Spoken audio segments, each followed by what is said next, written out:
Welcome to Magic Tale World, where every story comes alive with wonder. Let's open the book and begin our adventure together. In a world of magic and wonder, high atop the mountain of flowers and fruit, a stone egg sat for thousands of years. It soaked up the sun, the moon, and the very essence of heaven and earth.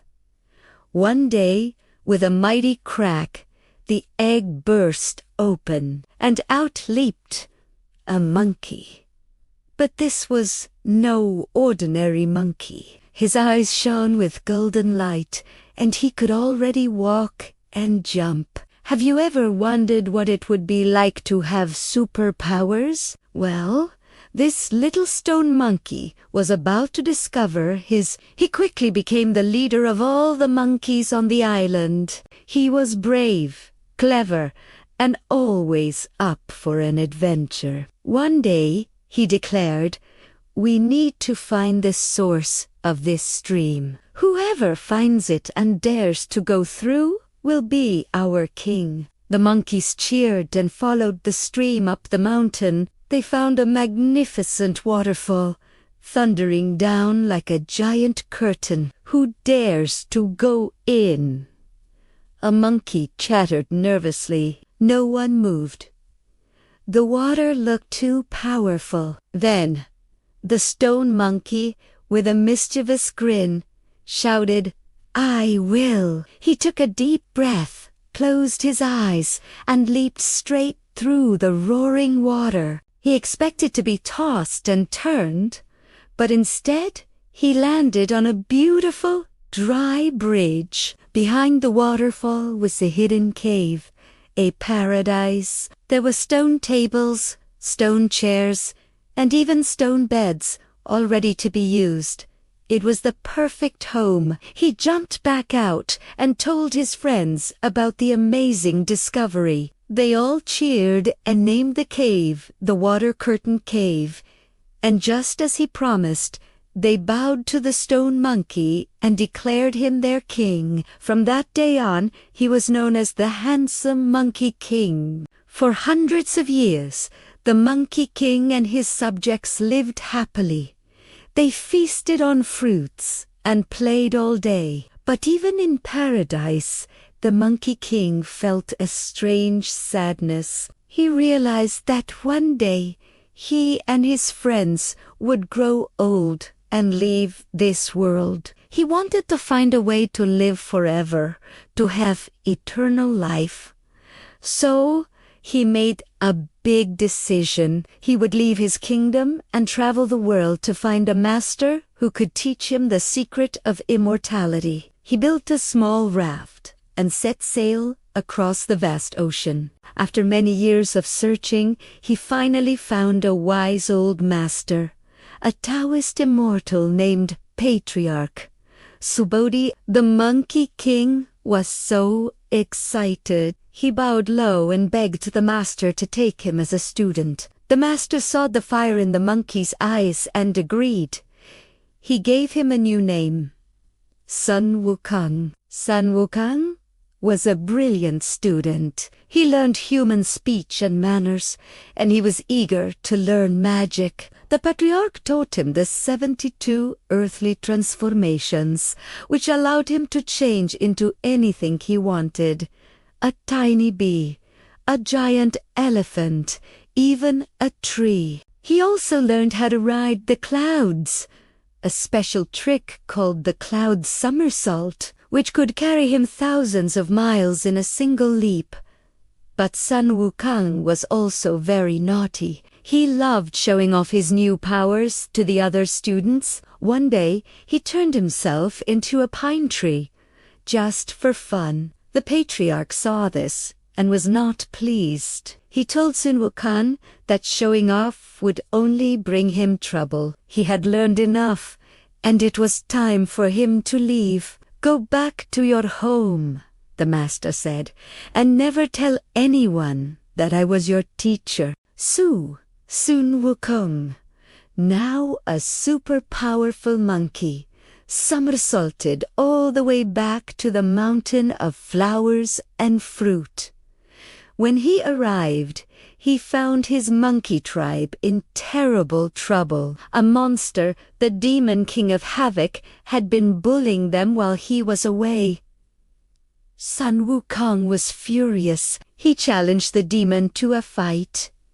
The demon was big, but Sun Wukong was fast and clever. Using his new skills, he defeated the monster and saved his people. Now that he was a hero, Sun Wukong realized he needed a weapon worthy of a king. He heard about a magical treasure at the bottom of the Eastern Sea, in the palace of the Dragon King.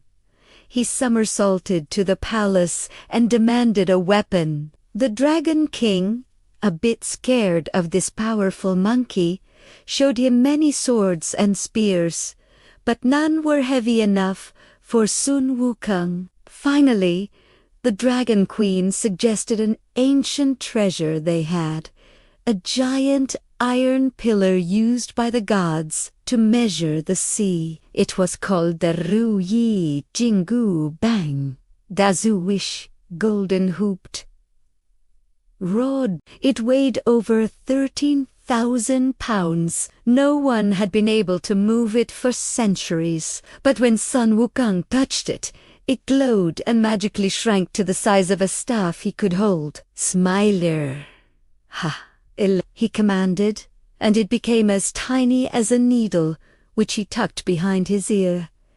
It was the perfect weapon. With his new weapon and incredible powers, Sun Wukong became very proud.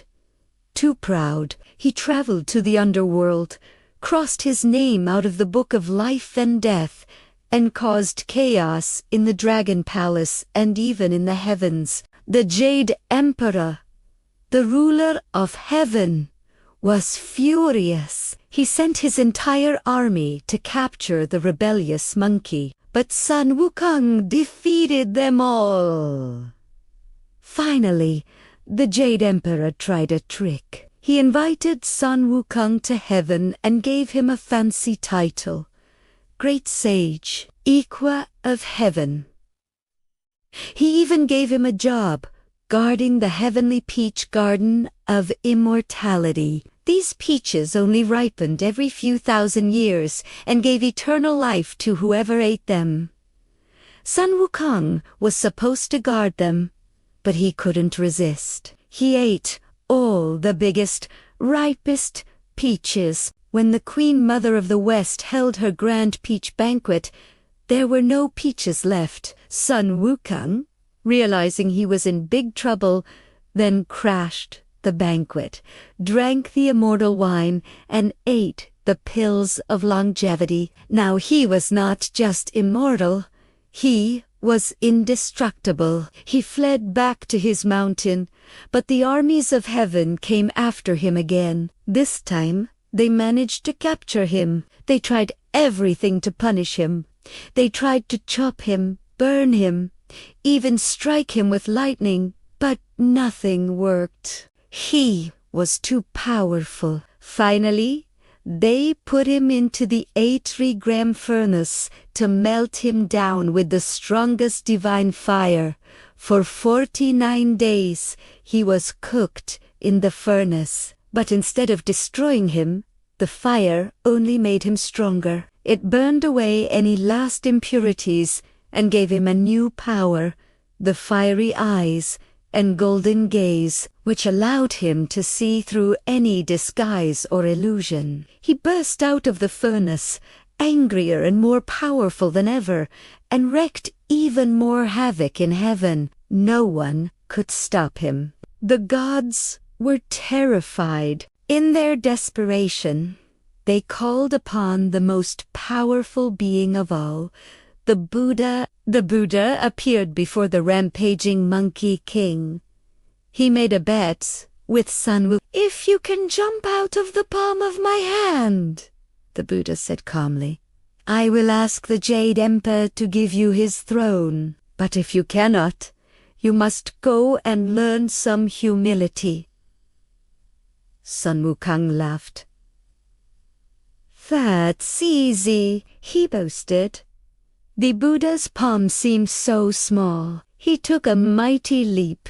His cloud somersault carrying him across the sky. He flew for what felt like an eternity until he saw 5 giant pillars at the edge of the universe. This must be the end of the world, he thought. To prove he had been there, he wrote, "The great sage, equal of heaven, was here on the middle pillar."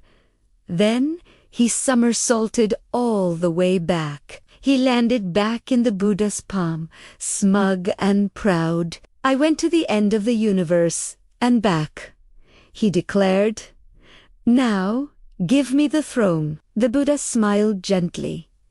"Look behind you, little monkey," he said. Sun Wukong turned and looked at the Buddha's fingers. There, on the middle finger, were the words he had just written. The 5 giant pillars were actually the Buddha's 5 fingers. He had never even left the Buddha's hand. Sun Wukong was shocked. Before he could escape, the Buddha turned his hand over and transformed it into a mighty mountain. The mountain of 5 elements, trapping the Monkey King underneath. There he would stay for 500 years, with only his head sticking out to think about what he had done. It was a long and lonely time for the once proud king. But this was not the end of his story. It was just the beginning of a new, much longer journey. A journey to the West. And that's the tale of how the mischievous Monkey King became the great sage, equa of heaven, and learned a very important lesson about humility. What adventures do you think await him next? If you loved this story, don't forget to hit that like button, share it with your friends, and subscribe to our channel for more amazing tales. Thanks for watching, and we'll see you in the next adventure. Thank you for watching Magic Tale World. If you enjoyed the story, don't forget to like, comment, and subscribe for more magical adventures tomorrow. See you next time!